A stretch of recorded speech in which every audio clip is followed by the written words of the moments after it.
Doy ahora la palabra a la señora Georgette Gagnon.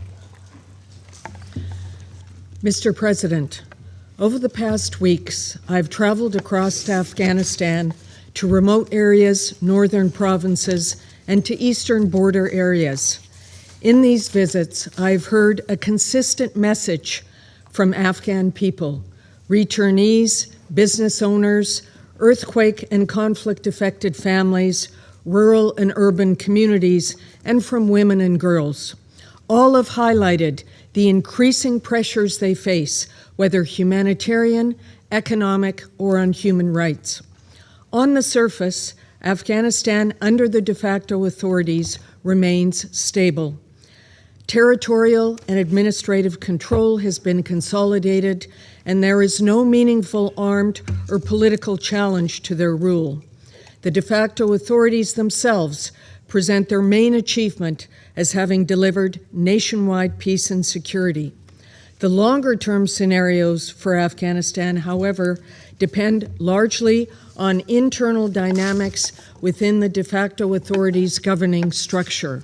In particular, the tension between ideological policies that place severe burdens on the Afghan people and relatively pragmatic approaches that have helped sustain the system so far.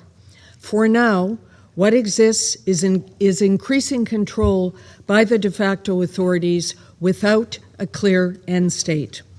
In this context of accumulating risk and uncertainty, I highlight 5 interlinked areas: political and economic dynamics, the situation of women and girls, broader human rights developments, regional dynamics, and the importance of sustained, unified international engagement. Mr. President, macroeconomic indicators reflect elements of stabilization. Economic growth has been positive in absolute terms, with some long-term investments in infrastructure, fiscal stability has been maintained, and revenue mobilization has improved despite challenges such as sanctions, wider regional tensions, and closure of the eastern border since last October. Relative stability has also allowed for positive measures, such as the sustained near eradication of poppy cultivation. Key risks remain, however, that underscore the fragility of current economic stabilization efforts with serious political impacts. The most significant is demographic. Large-scale returns from neighboring countries have led to a sudden population increase. Nearly 5.9 million people have returned since 2023, amounting to more than a 10% increase in population. Up to 2.8 million Afghans are projected to return this year, many with limited assets and few livelihood prospects. Afghans are returning to communities and an economy that cannot fully reintegrate them. As the World Bank has reported, in real terms, Afghans are becoming poorer. To help mitigate this stress, we reinforce the Secretary General's call on all countries returning Afghans to Afghanistan to uphold their international obligations on protection, including the principle of non-refoulement, and ensure that returns are voluntary, safe, dignified, and accompanied by sustained support for returnees' reintegration. Afghanistan also remains one of the world's largest humanitarian crises.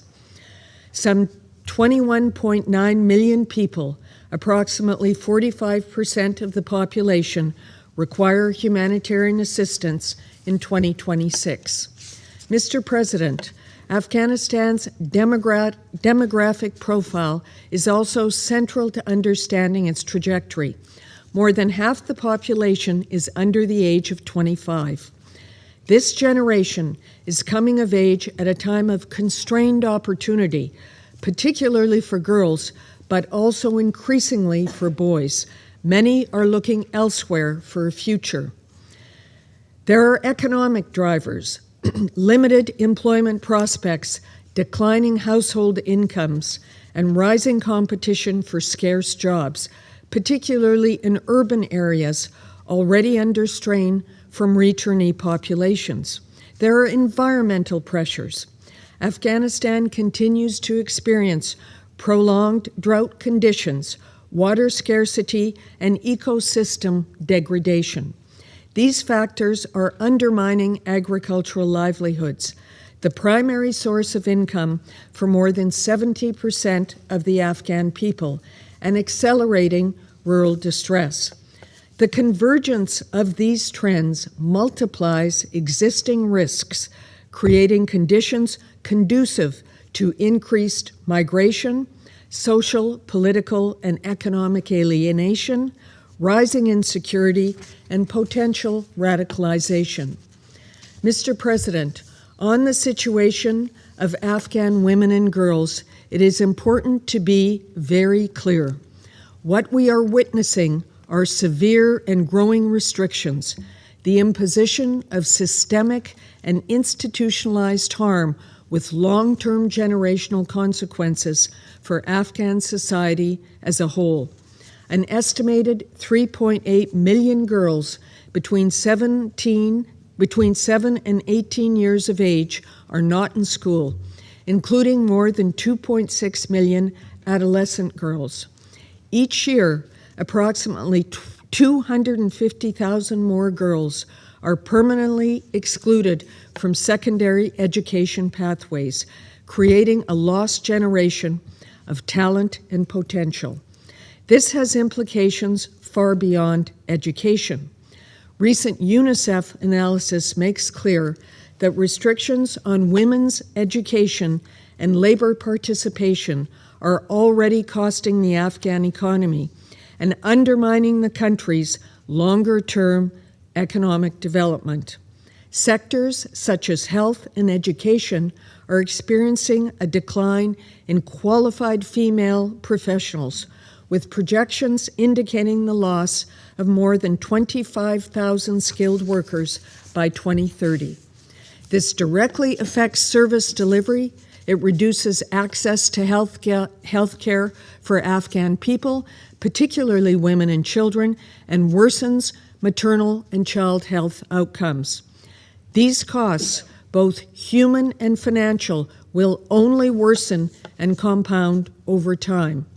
The solution requires the de facto authorities to end restrictions on education and employment for women and girls to the benefit of all Afghans, and to support opening a new chapter in Afghanistan's relations with the international community. In this context, the continued exclusion of UN female national staff from UN premises reminds us every day of the harmful impact of restrictions on Afghan women across the country. We again urge the de facto authorities to lift all restrictions on women and girls, including those affecting access of UN national female staff to our premises, a violation of the UN Charter. We are also observing broader trends in the erosion of human rights that warrant increased attention. Recent Decree Number 18 on separation of spouses violates core principles of the Convention on the Elimination of Discrimination Against Women, as well as children's rights. It is among the most recent of several decrees and actions that serve to institutionalize a system that is increasingly divergent from Afghanistan's international human rights obligations. And these include recent reports of the detention of some 30 women in Herat by de facto representatives of the Promotion of Virtue and Prevention of Vice and Police for allegedly not meeting the Taliban dress code. Recent arrests of journalists and closing of some media outlets highlight declining freedom of expression and the continuing narrowing of civic space.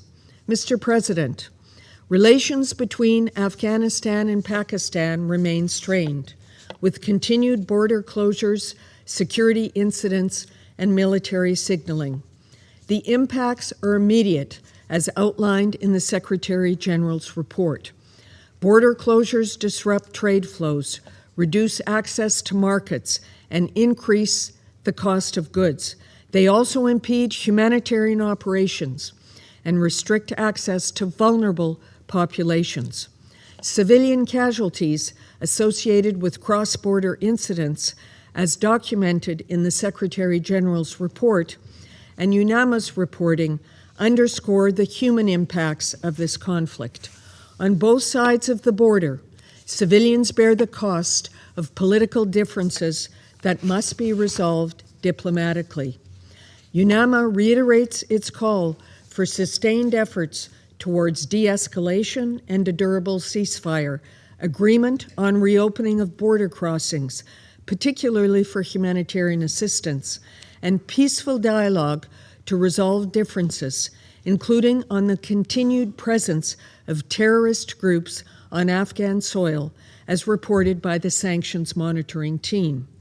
We welcome the ongoing efforts of member states to reduce tensions and open channels for dialogue between Pakistan and Afghanistan's de facto authorities.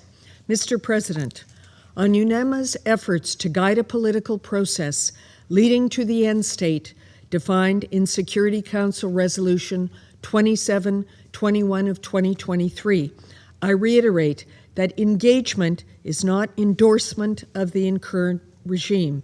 It is necessary for situational awareness, to facilitate dialogue, and to better support the Afghan people. It contributes to the ability to monitor, contain, address, and mitigate risks to the international community. Across Afghanistan, at its headquarters and 8 field offices around the country, UNAMA and the United Nations system continues to operate as an active presence, engaging daily with communities and Afghan people, supporting humanitarian and basic human needs assistance, and monitoring, reporting, and taking action on real-time political and human rights developments on the ground. UNAMA also engages constantly with the de facto authorities across the country. While significant differences exist, the channels for dialogue are open and frank. The Doha process is the current format in which dialogue on key political issues take place, a multilateral framework that brings together international and regional actors for structured engagement with the de facto authorities towards the Security Council affirmed end state. Afghanistan at peace with itself and its neighbors, fully reintegrated into the international community, and meeting its international obligations for the Afghan people's benefit. 3 years after the first meeting of the Special Envoy's Afghanistan, there has been some progress on a comprehensive approach that serves the Afghan people and supports the international community's objectives. More is needed, however, as highlighted in the Secretary General's report. We reinforce the Secretary General's call on the Doha process participants to sustain engagement in this comprehensive approach that supports Afghanistan's eventual reintegration. The de facto authorities are encouraged to establish a structured mechanism for further engagement with UNAMA on this approach. Member states, in their interactions with the de facto authorities, should continue to make clear that reintegration remains possible through concrete, balanced, cooperative steps that build confidence and aim to resolve the underlying issues preventing Afghanistan's reintegration into the international system, including the imperative to meet international obligations. UNAMA remains invested in achieving this Council's affirmed end state for Afghanistan. Ongoing and constant dialogue is essential, together with principled and pragmatic engagement, even where progress towards the end state is incremental. With strategic patience, coherent and coordinated diplomacy, and open dialogue, progress can be made in full support of the Afghan people. Thank you. Doy las gracias a la señora.